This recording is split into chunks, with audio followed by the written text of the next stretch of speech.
On our second day of our visit to Williamsburg, we parked in Williamsburg proper and then walked to Colonial Williamsburg from there. I'm Steve. I'm Nancy, and together we are living our dream. Our goal, to travel the U.S. and Canada, While spreading the messages taught to us by our pets of keep smiling, be kind, and be happy. Join us on our travels by subscribing to our channel as we continue our great adventure. First stop, the Wheelwright.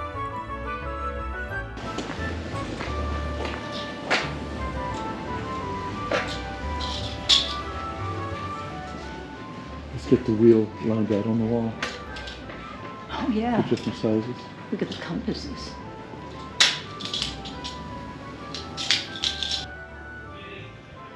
All wood. Isn't that weird? So a customer wanted that, and it was, even though it's a little bit past our time period that we're showing, the technology to produce this was pretty much the same as it was at this time. So we figured, why not? The other thing we'll be building is, let's see if you guys can figure out what this is. Do you know what this is? This one's a tough one, because you guys probably... Oh, it's Do you know what one it's for? of those things for cannon. No, we actually do build cannon things, like cannon carriages and stuff. Do you have any idea what this might be used for? Catapult? What's that? Catapult? Catapult. Oh, that'd be cool, but no, unfortunately not. I'll give you a hint. It has something to do with a farmer. Farmers use it. Oh, it's one of those things that chops like the grain. Yeah. Well, it's one that actually cuts into the soil. It's called a plow. Yeah. So this would then be pulled by an animal, either an ox or a horse or a mule, and then the farmer would stand back here. And the idea is that this cuts into the dirt and throws the dirt off to the side. And what's really neat is that a wheelwright in the 1780s wrote a book about a design of plow that he thought would be really, really cool and innovative. And in the book, he lays out all the mathematical formulas and patterns and all that kind of stuff. And it's a pretty hefty book. He's even got pictures. This is a picture from the book.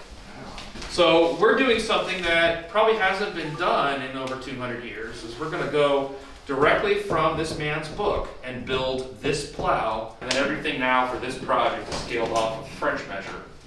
So it's really weird. That's the kind of detail we need to do if we're going to do it correctly. Is that an English measure, inches? Or? The inch is a British imperial measure. Imperial measure is what's called, by the 19th century, at this period, is just called British. This vehicle, they were not making it with English. Williamsburg supported 2 to 4 independent wheelwright shops at any given time. Supported 2 to 4 independent coachmaking shops at any given time during the 18th century.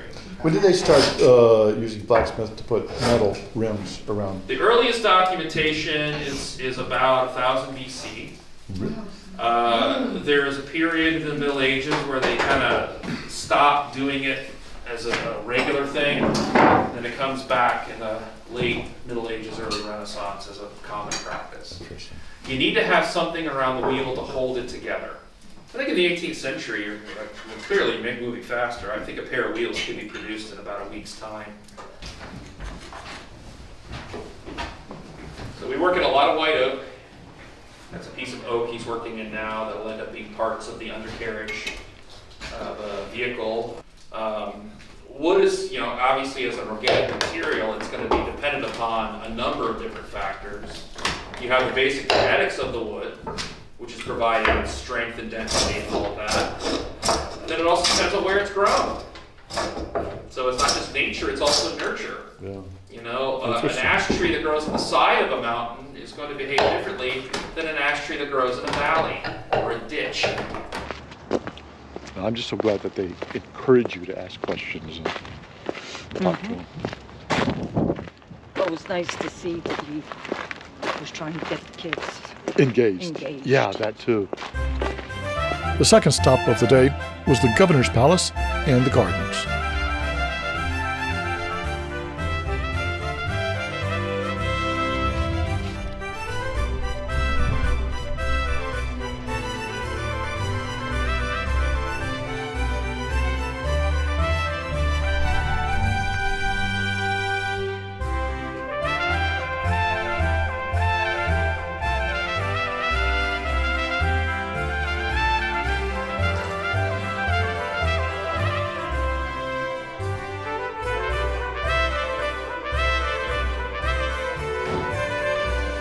anyway, to whoever you are, if you come to the governor's palace, we're going to expect footmen or servants in this household wearing livery that you see in the pantry that are answering that door and making decisions on whether you come inside, and if so, where you go once you get inside.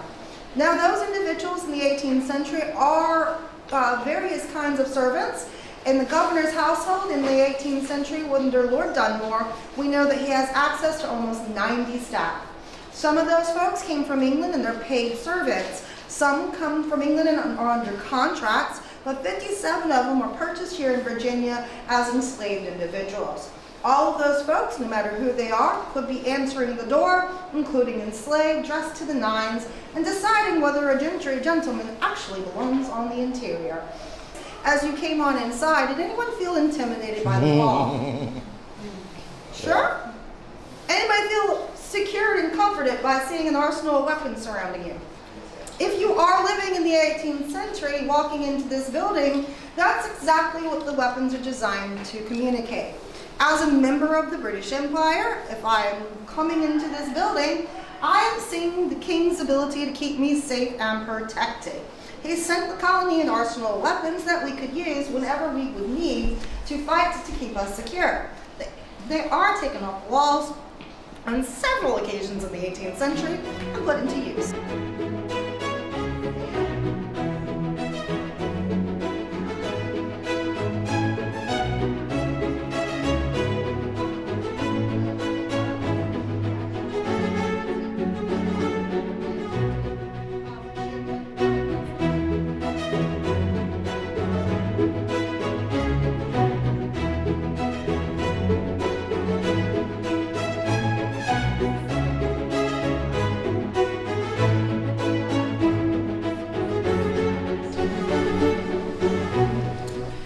We are showing you what refreshments might look like here at the governor's palace.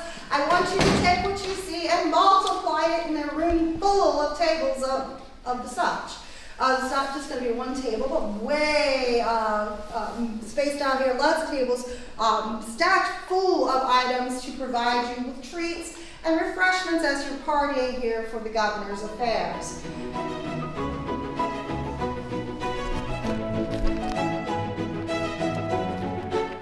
We left the puppies in our bus as we knew we would be inside a lot.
Salt house.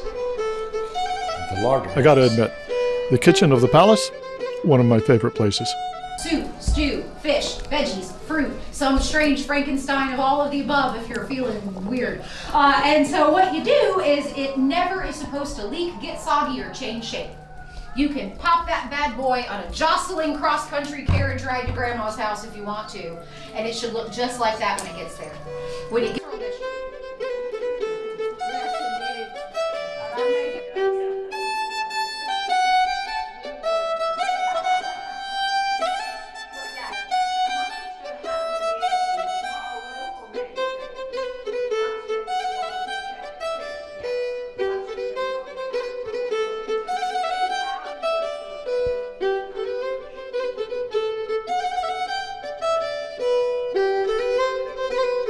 In our next video in the Colonial Williamsburg series, We learn about one of our founding fathers you might not have heard of, George Wythe, while visiting his house, as well as a printer who offers up a unique perspective of the politics surrounding the Revolutionary period.